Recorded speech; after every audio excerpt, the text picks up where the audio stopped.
sitting down with John Elway. Obviously a tough day anytime you have to fire the head coach. What went into your decision this morning?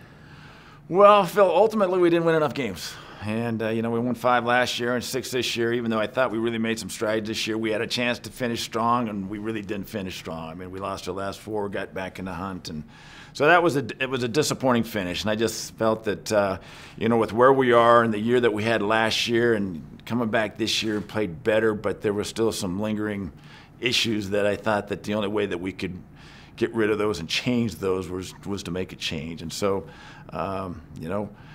who knows if we're right? I hope, the bottom line is, the wins and losses, we know the expectations of Bronco land and what the expectations of what we're supposed to do, and obviously it's not good enough. And so, we've got a lot of people have the problems identified, and that's the easy part. Now our job is to go find a solution, and that's what we're going to do. We'll go work our tail off this offseason and get better as a football team. I know in your press conference you said, hey, it starts with me, I look in the mirror. Why do you feel like it was important to address that? Well, because I'm the boss, right? So therefore, I'm just saying I'm not immune to making mistakes and me not being a part of this problem, because I am. And so, it starts with me, and ultimately I'm responsible for that. So that's why I have to take credit for the decisions I've made that have not been right, that I've missed on. And that starts by looking in the mirror and how do I get better? And so, because I got to get better, because I'm going to ask everyone else to get better. And so, I don't expect anything any different than anybody else that's here. My past means nothing as far as any kind of free ride here. I know the expectation. We got to win football games, and that's what we plan on doing.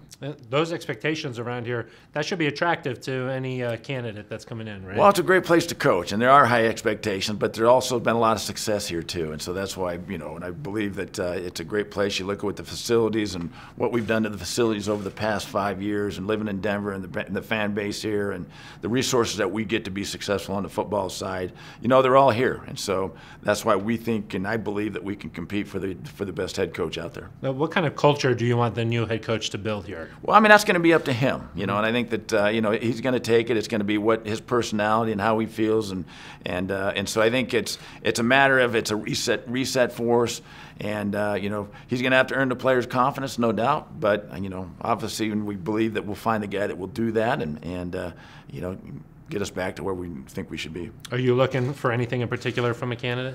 You know what, Phil? I'm trying to stay wide open as far as, looking at these candidates and not locking in and get the story of all of them and then try to get the best one from there. But I think I don't want to pre-draw any conclusions before I go in, and I think that allows us to be wide open in the search and find the best candidate. I know that the draft process also starting up here. You have the 10th pick. I know you don't want the 5th pick. You got the 10th pick now. Can that sort of jumpstart this process, bringing in a 10th overall pick kind of guy? Sure it can. And we got to have. It takes a lot of work, and that doesn't guarantee anything. We got to go to work and get through the draft and find the right guys. We've got 9 picks, which is good, but we've got to be able to pick the right guys, and so that's what we'll do to work our tail off and make sure we find the right guys for the Denver Broncos. A lot of question marks in free agency too first. Yeah. Do you feel like could be an opportunity to be pretty aggressive in free agency?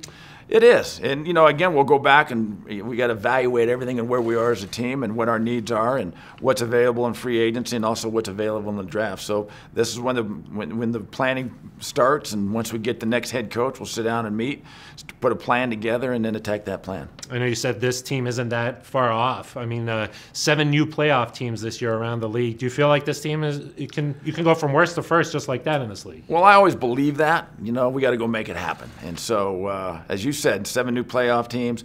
And the thing is, this league's about parity. And so when you win and have success, they're going to be penalized, and those who aren't winning are going to have a better opportunity. So, but that's what the NFL is, and we know that. We know how close it is. We know how competitive it is, and so we have to be at that much more detail to make sure we're doing the little things right that get us back into that the playoffs.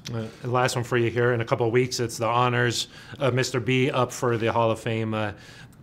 This has got to be the year, right? Well, we sure hope so. And obviously, we've come a long way, and for him to be able to get to the final stages like he is, hopefully we can get him across the finish line. There's not a guy that deserves it more than Mr. Bowlen, what he's done for the NFL and what he's done for the Denver Broncos in Denver, and that there's not a more fitting guy that fits in the Hall of Fame than Pat Bowlen. All right, John. Thanks for your time. Appreciate it.